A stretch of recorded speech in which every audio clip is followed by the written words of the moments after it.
యోగాతో బరువు తగ్గటం సులభం కేవలం 21 రోజుల్లో.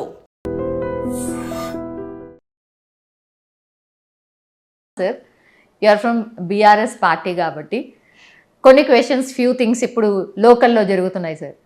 సార్ 10 సంవత్సరాల పాటు బీఆర్ఎస్ అధికారంలో ఉంది. అధికారం కోల్పోయిన తర్వాత అధికారంలో ఉన్నప్పుడు ఏం డిఫరెన్స్ చూస్తున్నారు సార్ మీరు?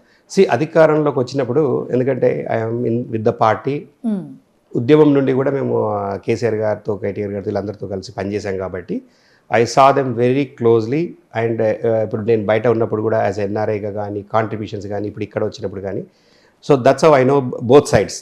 అయితే ఉద్యమంలో జరిగినప్పుడు తెలంగాణ సాధించాలనేది ఒక్కటే మార్గం.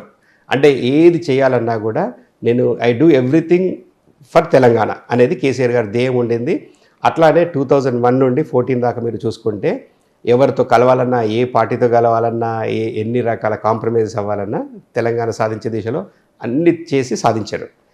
కేసీఆర్ గారు తెలంగాణ సాధించిన తర్వాత 2014 నుండి మళ్ళీ ఒకటే ఏమనుకున్నారంటే, ఇప్పుడు ఇక్కడ ఉన్న పరిస్థితుల్లో మనకి స్టేట్ వచ్చే ముందు we don't have proper power లేదు, వాటర్స్ లేదు, అండ్ మనం ఏవైతే నీళ్లు నియామకాలు ఇలాంటివి ఏవైతే మనం చెప్పి వచ్చామో ఇవన్నీ అవ్వాలి అంటే ఇప్పుడు కిరణ్ కుమార్ రెడ్డి కూడా ఇప్పుడు ప్రజెంటేషన్ చేసి తెలంగాణ మొత్తం అంధకారం ఉండబోతుందని.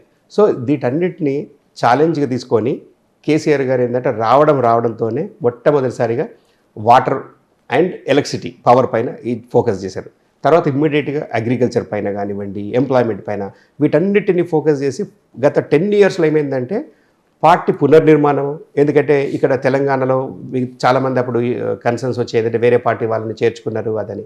అంటే ఏది చేసినా కూడా బంగారు తెలంగాణలో భాగంగా మనకు అన్ని పార్టీలు, ఎందుకంటే చాలామంది అంతకుముందు వేరే గవర్నమెంట్స్లో పనిచేసిన మేధావులు ఉన్నారు, ఎక్స్పీరియన్స్, నేను అందరినీ వాడుకొని అందరినీ కలిసి మనం తెలంగాణను ముందుకు తీసుకెళ్దామనే ధ్యేయంగా 2014 నుంచి గవర్నమెంట్ వచ్చాక 14 to 19 అలానే అయింది. 19 తర్వాత మళ్ళీ అగైన్ మంచి విక్టరీ రావడము. సో తర్వాత మనం ఎన్నో చూసాం, కాళేశ్వరం ప్రాజెక్ట్ లాంటివి. ఇప్పుడు ఏదైతే కాంగ్రెస్ దుమారం లేపుతున్నారో it is going to be the world's wonder లాగా. ఇప్పుడు మీరు చూస్తే ఇప్పటికి కూడా మీరు ఈరోజు if you search in the Google the biggest lift irrigation project అంటే కాళేశ్వరం వస్తుంది. అంటే ఆ కట్టిన ఘనత అనేది ఎక్కడ మారదు. ఇప్పుడు ఏంటంటే ఈ పొలిటికల్గా ఏవైతే మనకి ఇక్కడ కాంగ్రెస్ గవర్నమెంట్ ఏదైతే చేస్తున్నా కూడా, బట్ దే ఆల్సో నో ఈ ప్రాజెక్ట్ అనేది గతంలో కట్టలేదు, ఫ్యూచర్లో ఎవరు కట్టలేరు. మరి సిబిఐకి రికమెండ్ చేసింది సార్, అక్కడ ఏదో జరిగింది, వేల కోట్లు లక్షల కోట్లు అందులో వృధా అయినాయి. సో ఇప్పుడు అదే చెప్తా ఉన్నారు. ఇప్పుడు ఎందుకంటే లక్షల కోట్లు ఏదైతే మాట్లాడుతూ ఉన్నారో అసలు ప్రాజెక్ట్ కాస్టే 1,00,000 కోట్లు లేదు. సో అంటే ఇప్పుడు ఇన్ని బ్యారేజ్లు, ఇన్ని రిజర్వాయర్స్, ఇన్ని ఎకరాల పంటలకు ఏదైతే పండిస్తున్నారో ఆ మొత్తం 1,00,000 కోట్లు అంతా దానిలోనే పోయిందా? సో ఎనీవే అప్పుడు ఆ కాళేశ్వరం ఏదైతే మన ఎన్నోసార్లు దానికి సంబంధించిన ప్రతి పాయింట్కి హరీష్ రావు గారు ప్రజెంటేషన్ చేయడము, ఇప్పుడు ఇక్కడే కూర్చొని మేము కూడా ఎన్ఆర్ఐస్ అందరికీ కూడా ఒక ప్రజెంటేషన్ ఇవ్వడం జరిగింది కాళేశ్వరం పైన. అసలు కాళేశ్వరం జరిగింది చిన్న ఒక 2-3 పిల్లర్లు మేడిగడ్డ దగ్గర ఏదైతే జరిగిందో ఆ ఇష్యూని పట్టుకొని పెద్దగా చేస్తున్నారు కానీ, బట్ అసలు కాళేశ్వరం అంటే ఏంటి అని చెప్పేసి ఎన్ఆర్ఎస్తోనే కాదు చాలామంది ఎమ్మెల్యేస్ని కానివ్వండి, పొలిటికల్ లీడర్స్కి, తెలంగాణ ప్రజలందరికీ కూడా ఎడ్యుకేట్ చేయడం జరిగింది హరీష్ రావు గారు. సో ఆ ఇంపార్టెన్స్ ఆఫ్ కాళేశ్వరం అనేది ఆ ఫలితాలు అందుతుంది. ఇప్పుడు మొన్న కూడా సీఎం గారు వెళ్ళి గండిపేటలో ఇవన్నీ చేసేసి మేము ఆ వాటర్ తీసుకొస్తున్నామంటే indirectly that is coming from Kaleshwaram only. మనకి హైదరాబాద్ వాటర్ తీసుకొస్తున్నా కానీ. సో ఇదంతా పొలిటికల్ రిపర్కషన్స్ తప్ప ఇట్స్ వాటర్కి సంబంధించి కానీ ఇది definitely the best project for the Telangana. KCR గారిని డైరెక్ట్గా గ్రౌండ్లో ఎప్పుడు చూస్తాం అనేది పెద్ద ఎత్తున చర్చ సార్. అప్పుడు కనిపిస్తున్నారు కానీ హెల్త్ ఇష్యూస్ ఉన్నాయని, ఎందుకో యాక్టివ్ లేరని, అట్లాగే మీకు తెలుసు ఆ ఫ్యామిలీలో ఈ మధ్య కాలంలో ఏం జరుగుతోంది అనేసి కూడా. తన మెంటాలిటీ ప్రకారం సార్ హౌ మెనీ టైమ్స్ అంటే ఎన్ఆర్ఐస్తోని ఎక్కువ ఫ్రీక్వెంట్గా మాట్లాడుతూ ఉంటారు, ఎక్కువ రాకపోయినా దిల్ బీ ఇన్ టచ్ అనేది కూడా ఒక చర్చ సార్. మీకేమనిపిస్తోంది అంటే వై కేసీఆర్ గారు బయటకు రావట్లేదు, అధికారం పోగానే ఎందుకు అట్లా లోపలనే ఉండిపోయారు, ఫామ్ హౌస్కే పరిమితం అయ్యారు, ఇట్లాంటివన్నీ కూడా వస్తున్నాయి. ఫామ్ హౌస్ అనేది కేసీఆర్ గారి ఇల్లు. సో దాన్ని ఫామ్ హౌస్ అంటూ ఇట్లా కాంగ్రెస్ దుష్ప్రచారం చేస్తూ పోయారు. సో కేసీఆర్ గారు ఏంటంటే తన ఇంట్లో కేసీఆర్ గారు ఉంటున్నారు. అయితే ఇప్పుడు ముందున్నప్పుడు సీఎం ఉన్నప్పుడు ప్రగతి భవన్లో ఉండేవాళ్ళు. అప్పుడు ప్రగతి భవన్లో ఉంటున్నా కూడా తన వ్యవసాయ క్షేత్రం యాక్చువల్లీ, అంటే ఇప్పుడు వీకెండ్స్ వచ్చినా కానీ వ్యవసాయం అంటే కేసీఆర్ గారికి చాలా ఇష్టం. కాబట్టి ఎక్కువ టైం ఇప్పుడు అక్కడ పోయి ఫామ్ హౌస్లో ఉంటున్నా కూడా పంటల్లో తిరగడము, అండ్ పంటలు ఇచ్చేయడము, ఒక రైతులకు కూడా వెళ్ళిపోయినా చూస్తూ ఉంటారు. So that is his personality. అట్లానే ఇప్పుడు మనకి ప్రజల్లోకి రావడం అనేది ఇప్పుడు ఎక్కడున్నా కూడా everybody agrees that he is the best, one of the best strategist in the country అనేది కూడా అన్ని పార్టీలు కూడా ఏకీభవిస్తాయి. ఆ స్ట్రాటజీస్ వల్లనే తెలంగాణ సాధ్యమైంది. ఉద్యమాలు ఒక సైడ్ అయితే strategies also place equally important and అనే దానిలో అవన్నీ కలిసి ఇది చేసుకోరు. ఎప్పుడు కూడా ప్రగతి భవన్లో ఉన్న సీఎంగా ఉన్నా కూడా ఇప్పుడు ఆల్రెడీ మనకి కేటీఆర్ గారు వర్కింగ్ ప్రెసిడెంట్గా ఉన్నారు పార్టీకి. Is available everywhere for every activity. Harish Rao గారు చాలా యాక్టివ్గా పనిచేస్తూ ఉన్నారు. మిగతా లీడర్షిప్ అంతా కూడా పనిచేస్తూ ఉన్నారు. కేసీఆర్ గారు ఏంటంటే ఎప్పటికప్పుడు సూచనలు చేస్తూ ఉంటారు. అంటే మన పార్టీకి అంటే తను రావడం అనే కాదు, మన పార్టీని ముందుకు ఎలా తీసుకెళ్ళాలి, ఎలాంటి డైరెక్షన్లో పోవాలి, ఎలాంటి సూచనలు చేయడం అనేది చూసి మీరు పబ్లిక్లు అంటారా, ఖచ్చితంగా మళ్ళీ కేసీఆర్ గారు వచ్చిన తర్వాత అనేది ఒక ప్రపంచనమే రాబోయేది. సో మీరు కేసీఆర్ గారిని రావాలని ఎవరైతే కాంగ్రెస్ వాళ్ళు ఎప్పుడైతే మీరు బయటకు రావాలని అనుకుంటే మీరు బయటకు రమ్మని రోజు కేసీఆర్ గారు వచ్చిన రోజు వాళ్ళు లోపలికి వెళ్ళాల్సిన పరిస్థితి ఉంటుంది ఖచ్చితంగా. సో ఈరోజు ఇప్పుడు అవకాశం కొరకు ఏంటంటే ఖచ్చితంగా రాబోయే రోజుల్లో విత్ ఈ స్ట్రాటజీస్ ఎప్పుడు రావాలి, ఎప్పుడు ఏ సూచనలు చేయాలి అనేది ప్లాన్ చేస్తూ ఉంటారు. అంటే కేసీఆర్ గారు రావడమే కాదు, పార్టీ తరఫున వర్కింగ్ ప్రెసిడెంట్ వెళ్ళినా, మిగతా లీడర్షిప్ వెళ్ళినా, it's a parties with the public. ఈరోజు యూరియా కొరతలు రానివ్వండి, ఏది వచ్చినా కానీ ఎప్పటికప్పుడు ప్రజల్లోనే ఉంటా ఉన్నారు. పార్టీ మొత్తం ప్రజల్లోనే ఉంటా ఉంది. Yes sir. Sir BRS is so strongest party sir. ఎట్లా బిల్డ్ చేసుకుందో, నిర్మాణం ఎట్లా జరిగిందో మనం అందరం చూసాం సార్. ఎందుకు సార్ ఊకే బీఆర్ఎస్ పార్టీని బీజేపీలో విలీనం చేస్తారు అనేది ఒక చర్చ చాలా రోజుల నుంచి మీకు తెలుసు. అదెందుకు నడుస్తోంది? అట్లాగే కవిత గారి ఇష్యూ, ఎస్ బీజేపీలో విలీనం కాబోతోంది బీఆర్ఎస్ పార్టీ అని కవిత గారు అనడం, అట్లాగే ఈ పార్టీని ఏదో చేయబోతున్నారు, లాక్కోబోతున్నారు అని సంతోష్ రావు గారి మీద, అట్లాగే హరీష్ రావు గారి మీద ఆమె కామెంట్ చేయడం, ఇది చాలా పెద్ద ఎత్తున చర్చ నడుస్తోంది సార్ బీఆర్ఎస్ పార్టీలోనే. ఒక పార్టీలో మర్జ్ చేయడం అనేది, పొత్తు పెట్టుకోవడం అనేది అది ఇప్పుడు ఏంటంటే కాంగ్రెస్ పబ్బం గడుపుకోవడానికి ఈ రూమర్స్ చేస్తూ వదిలేస్తూ ఉన్నారు. ఏంటంటే బీఆర్ఎస్ పార్టీని బీజేపీలో మర్జ్ చేస్తూ ఉన్నారు, బీజేపీ వాళ్ళు ఏంటంటే ఇదంతా జస్ట్ బేసికల్ ఏంటంటే కాంగ్రెస్ సృష్టించిన ఒక రూమర్స్ మాత్రమే. ఇప్పుడు మీరు కవిత గారు ప్లస్ ఏదైతే పార్టీలో అంతర్గతంగా ఏవైతే జరుగుతూ ఉన్నాయో ఆ యాక్షన్స్ అన్నీ కూడా మనం చూడడం జరిగింది. అల్టిమేట్గా ఏంటంటే కేసీఆర్ గారు ఒక డెసిషన్ తీసుకున్నారు. So everybody will abide by the KCR decision. Ultimately ఏంటంటే ఎవరైనా సరే party is the supreme, KCR is the supreme. బిడ్డనే అయినా సరే లెక్క చేయరు అనేది మాత్రం అనేది ఈజ్ ఆల్వేస్, ఇప్పుడు కాదు ఎప్పటి నుంచో చెప్పారు. అంటే పాలిటిక్స్లోకి వచ్చిన తర్వాత నాకు పార్టీ ఇప్పుడు 60 లక్షల కార్యకర్తలు ఉన్నారు, ఎంతో లీడర్షిప్ ఉంది, కార్యకర్తలు ఇవన్నీ ఉన్నారు. కాబట్టి ఏదున్నా కూడా నాకు పార్టీ ఈజ్ ఇంపార్టెంట్, తెలంగాణ ప్రజలు important, I will do anything for Telangana కొరకు అని చెప్పి ఎప్పుడు చెప్తుండేవాళ్ళు. నేను నా కన్నపిల్లనైనా లెక్క చేయను అని చెప్పి ఎప్పుడైతే అది చెప్పాడో ఇప్పుడు నిజంగా చూస్తుంటే it is kind of actions ఏమైతే జరిగినాయో అలా మనం చూస్తూ ఉన్నాం. అంటే but end of the day ఏదైనా కూడా ultimately KCR is the supreme and his decision is for everyone. అంటే ఇప్పుడు పార్టీలో ఒకసారి ఒక చిన్న నోట్ వచ్చిన తర్వాత ఎవ్రీబడి విల్ ఫాలో. ఎందుకంటే he did what ever is in the best interest of the party అని చెప్పి అందరూ నమ్ముతున్నారు. కాబట్టి ప్రతి ఒక్కరు కూడా కేసీఆర్ గారి నిర్ణయాన్ని కట్టుబడి ఉన్నారు. ఏం డిస్టర్బెన్స్ ఏం కాలేదు సార్ ఈ డిసిషన్ తోని. ఇప్పుడు మీరే చూస్తా ఉన్నారు కదా, అసలు తర్వాత ఏం అనిపిస్తలేదు. That's what sir. సో ఇప్పుడు మీరే చూస్తున్నారు. యాజ్ ఐ సెడ్ అల్టిమేట్గా వెదర్ గవర్నమెంట్లో ఉన్నా ఆర్ పార్టీలో ఉన్న, ఉద్యమం టైంలో ఉన్న, కేసీఆర్ ఈజ్ కేసీఆర్. అంటే ఇప్పుడు చాలామంది అబ్బా కేసీఆర్ గారు సీఎం అవ్వాలి, మళ్ళీ సీఎం అవ్వాలి అంటున్నారు. ఎస్, సీఎం అవ్వడం అనేది గ్యారంటీగా మళ్ళీ సీఎం అవుతారు. బట్ కేసీఆర్ గారికి ఏంటంటే సీఎం అనేది ఒక పదవి మాత్రమే, కానీ కేసీఆర్ గారు ఈజ్ అబోవ్ సీఎం. అంటే as a individual personality CM అనేది ఒక రాజ్యాంగమైన పదవి వచ్చింది. కానీ but as a KCR even today మీరు పక్క రాష్ట్రాలు చూసుకోండి, ఈ రాష్ట్రాలు చూసుకోండి, కేసీఆర్ గారు బయటకు వస్తే ఇప్పుడు పక్క రాష్ట్రంలో చంద్రబాబు గారు ఉన్నారు, ఇక్కడ రేవంత్ రెడ్డి గారు ఉన్నారు, ఆయన కంటే కూడా ప్రజల్లో స్పందన వచ్చేది మళ్ళీ ఈరోజు కేసీఆర్ గారికి. ఒకరోజు ఒక వేరే ఛానల్లో టీవీలో చూస్తుంటే ఒకరోజు వచ్చారు, 4 hours మాట్లాడారు. అంటే ఆ 4 hours అసలు ఎవ్వరు కూడా క్రికెట్ మ్యాచ్కి ఉన్నదానికంటే కూడా కేసీఆర్ గారిది లైవ్గా చూడాలనే అంత కనెక్ట్ అయి ఉన్నారు పీపుల్. అంటే ఆయన ప్రతిదీ ఏదైతే మాట్లాడాలి, ఏ రోజు మాట్లాడాలి అంటే ఎవ్రీడే వచ్చి నేను వేరే పార్టీలాగా పబ్లిక్లో చులకనవ్వడం కాదు, ఎప్పుడు మాట్లాడాలో అప్పుడే మాట్లాడతారు, ఏం మాట్లాడాలో అదే మాట్లాడతారు. యా, ఇప్పుడు బీఆర్ఎస్ పార్టీకి నెక్స్ట్ ఉన్నటువంటి అంటే ఛాలెంజ్ ఏమనుకోవచ్చు అంటే ఇప్పుడు Jubilee Hills bypoll sir. Again I think Maganti Gopinath గారి వైఫే ఉండబోతున్నారు అనుకుంటా. నిన్ననే కేటీఆర్ గారు మాట్లాడినట్టున్నారు సార్. రైట్ పర్సన్ ఏనా సార్? 100%. ఎందుకంటే పార్టీగా మాగంటి గోపీనాథ్ గారి సేవలు చాలా ఉన్నాయి అక్కడ, జూబ్లీస్లో చేసినాయి. అండ్ అక్కడ ప్రజల్లో ఎప్పటికప్పుడు మమేకమై, నిన్న కూడా కేటీఆర్ గారు మాట్లాడుతూ అదే చెప్పారు. ఏంటంటే చాలాసార్లు హెల్త్ ఇష్యూస్ అవి ఉన్నా కూడా కొంతసార్లు నెగ్లెక్ట్ చేయడం, అంటే పబ్లిక్ కొరకు అని చెప్పేసి ఎప్పుడు పబ్లిక్లోనే ఉన్నారు అని చెప్పి చేయడము. ప్లస్ వాళ్ళ సతీమణి ఖచ్చితంగా ఈజ్ వెరీ వెరీ అంటే కంపాషనేట్ పర్సన్. అక్కడ జూబ్లీహిల్స్ ప్రజలకు మళ్ళీ గోపీనాథ్ గారు లేని లోటుని ఖచ్చితంగా ప్రజలకు వరకు మాత్రం తను తీర్చబోతా ఉన్నారు.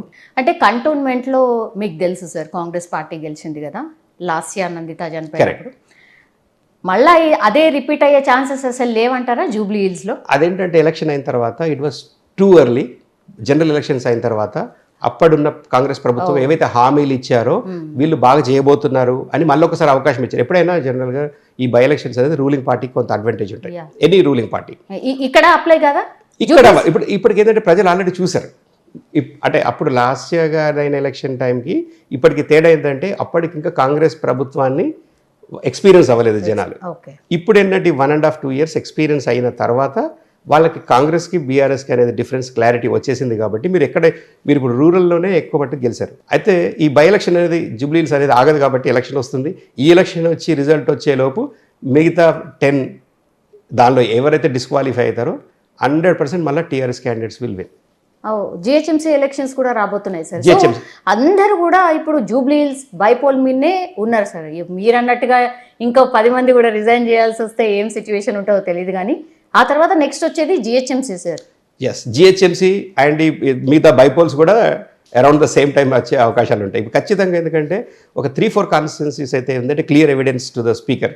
అండ్ స్పీకర్ కూడా వాళ్ళు దానం నాగేందర్ ఒకటి, ఆ తర్వాత కడియం శ్రీహరి ఆయన అడ్మిట్ చేసుకున్నాడు కాబట్టి అట్లా కొంతమంది. సార్ ఎన్ఆర్ఐ దాంట్లో అక్కడ మీరు ఉన్న వాళ్ళు ఎట్లాంటి డెవలప్మెంట్ కార్యక్రమాలు చేస్తూ ఉంటారు సార్? అట్లాగే మన వాళ్ళు చాలా మంది ఉంటారు, ఇబ్బందులు ఉన్న వాళ్ళు ఉంటారు, జాబ్స్ లేక రకరకాల ఇబ్బందులు ఉంటూ ఉంటాయి. అట్లాగే డెవలప్మెంట్ ప్రోగ్రామ్స్ అసలు what do you do sir?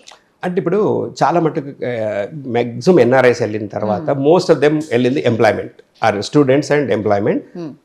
Majority of the people on their own వాళ్ళు వర్క్ చేసుకొని వాళ్ళ ఫ్యామిలీ అంతవరకు ఉంటుంది. అయితే కొంతమంది ఏంటంటే ఎంటర్ప్రెనర్స్ లాగా బాగా పైకి వచ్చారు. అంటే తర్వాత వాళ్ళ జాబ్ తర్వాత ఎంటర్ప్రెనర్షిప్లో చాలా మటుకు ముందు ఏంటంటే అందరూ ఐటీ అన్నట్టు ఉండేది. ఇప్పుడు చాలామంది తెలుగు వాళ్ళు కూడా వేరే సెక్టర్స్, రియల్ ఎస్టేట్ కానీ అమెరికాలో చూసుకున్న మిగతా వాటిలో కూడా అందరూ వెళ్తూ ఉన్నారు.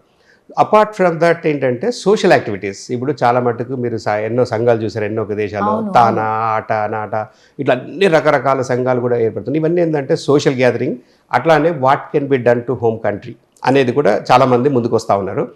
అయితే ఈ డెవలప్మెంట్ కార్యక్రమాలు ఏదైతే ఉన్నాయో కొంతమంది వాళ్ళ దగ్గర ఊర్లలో ఏదైనా అంటే దత్తత తీసుకొని ఇది చేస్తూ ఉన్నారు. ఇప్పుడు పర్సనల్లీ ఎందుకంటే నేను మా విలేజ్లో అడాప్టెడ్ మై స్కూల్ అండ్ ఇప్పుడు అక్కడ వచ్చిన తర్వాత it is going to B ఇప్పుడు ఈ స్కూల్ ఈజ్ రెడీ. తర్వాత అక్కడ మా కేసీఆర్ గారు ఉన్నప్పుడే స్కూల్ని కూడా మనకు గ్రాంట్ చేయడం జరిగింది with government and my personal కాంట్రిబ్యూషన్తో పాటు దాన్ని మొత్తం రీమోడల్ చేసి building the complete new school, అంటే దాని పాతది డిస్మెంటల్ చేసి దాని తర్వాత అది ఏంటంటే it's naming after my father and my grandfather అని చెప్పేసి జిల్లా పరిషత్ ఉన్నత పాఠశాల బిగాల కృష్ణమూర్తి ఉన్నత పాఠశాల మాక్లూరు, అలాగే ప్రైమరీ స్కూల్ బిగాల గంగారాం అనేసి ఇలాంటి కార్యక్రమాలు ఏదైతే ఉందో ఇప్పుడు నేను ఎన్ఆర్ఐగా నేనే చేయడం కాకుండా I have seen several of my friends. ఇప్పుడు మిగతా వాళ్ళు కూడా చాలామంది most of them they are doing for the education. ఇప్పుడు ఎందుకంటే ఎంత అమెరికాలో ఏ సిచ్యువేషన్లో ఉన్నా కూడా చాలామంది రూరల్ బ్యాక్గ్రౌండ్ నుంచి వచ్చిన వాళ్ళే ఉన్నారు. అండ్ చాలామంది సిటీస్లోనే కాకుండా విలేజెస్లో చదువుకున్న వాళ్ళు ఉన్నారు. సో వాళ్ళందరూ కూడా they are coming forward to contribute something. And again I appeal through I dream that మీరు అందరూ కూడా ముందుకు రండి, give it back to the society. అంటే చాలా మందికి ఏంటంటే ఛానల్స్ నేను చేయాలన్నా ఎలా చేయాలో తెలియదు. Exactly sir. సో అలాంటి వాళ్ళకి ఎవరికైనా ఇప్పుడు మీకు తెలంగాణ వరకు వచ్చిన తర్వాత నేను already I work as a global NRI coordinator with the గవర్నమెంట్లో కూడా ఏ యాక్టివిటీ పార్టీ అయినా గవర్నమెంట్ అయినా I use to go along with the party. కాబట్టి చాలా డిపార్ట్మెంట్స్లో ఎవరిని కనెక్ట్ చేయడము ఇలాంటివన్నీ చేశాను. ఇప్పటికి కూడా anybody who ever wants to come back and contribute something to your hometown or your city, please do so. ఎందుకంటే this will give the biggest satisfaction in your life. మీరు ఎంత సంపాదించారని కాదు, మీరు సొసైటీకి ఏం చేశారు అనేది మీ ఎప్పటికి ఉండిపోతుంది కాబట్టి I appeal to everyone. Yes sir, you want to tell something sir, lastly ఏమైనా చెప్పదలుచుకున్నారా సార్? అంటే ఇప్పుడు నేను ముఖ్యంగా వెదర్ ఇట్స్ ఎన్ఆర్ఐస్ కానివ్వండి ఏదన్నా అనుకున్నా కూడా మీరు వెళ్ళడము మీ దేశాల్లో సెటిల్ అయ్యారు కాబట్టి ఏ కంట్రీలో ఉన్నా సరే మీరు avoid by the local loss. I'm repeating again, avoid by the local loss. అక్కడ కూడా మీరు ఇమ్మిగ్రేషన్ లాస్ అక్కడ ఏవైతే ఉంటాయి ప్లస్ లోకల్ లాస్ ఏ ఉన్నా కూడా ఉన్నంత వరకు 99% యు ఆర్ సేఫ్. కాబట్టి వాటిని మాత్రం ఫాలో అవ్వండి. ఇప్పుడు ఎక్కడ మటుకు ఇండియాకి సంబంధించి మీరు కల్చర్ కానీ సోషల్ యాక్టివిటీస్ కానీ ఫాలో అవ్వండి, కానీ but while respecting that local loss. అంటే మనం ఏదైనా కూడా అతి చేయకూడదు. సో ఇలాంటి సిచ్యువేషన్స్ చూసి కొంతమంది ఇబ్బందులు పడ్డ వాళ్ళు ఉన్నారు కాబట్టి అలాంటి సిచ్యువేషన్స్ను అట్లానే కంటిన్యూ చేయండి. తర్వాత again my last appeal, again same thing repeating, that do something, give it back to the society. That is my main appeal for all the NRIs. Recently I think డాలస్లో పెద్ద ఈవెంటే చేసినట్టున్నారు సార్.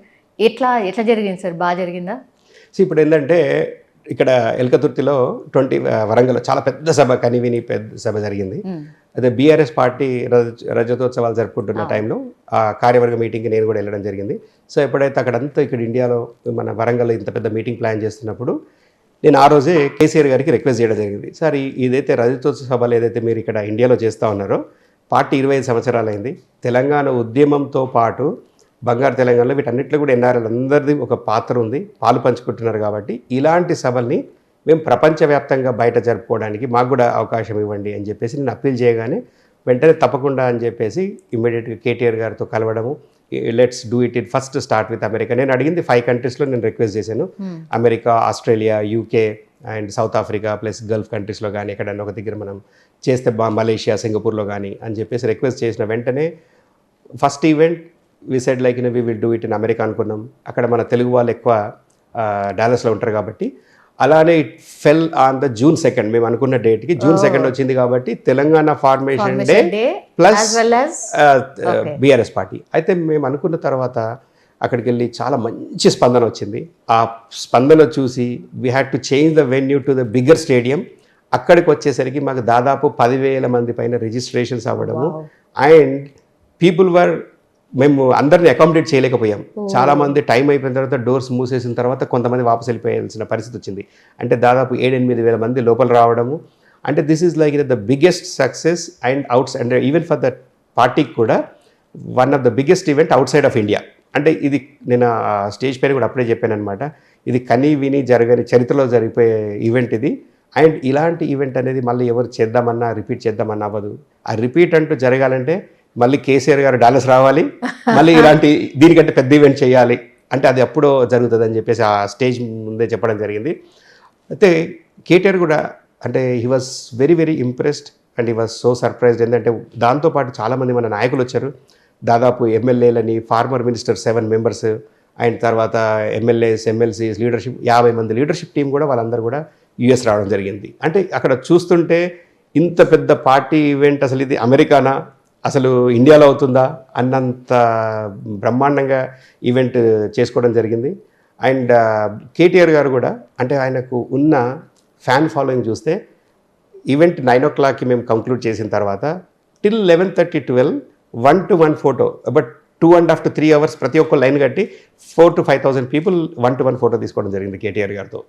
సో అంటే అంత అభిమానం ఉంది. So అదే అన్నారనమాట కేటీఆర్ గారు, నేను ఒక పార్టీ ప్రెసిడెంట్ కాదు, నేను ఎక్స్ సీఎం కాదు, నేను మా పార్టీ అధికారంలో లేదు.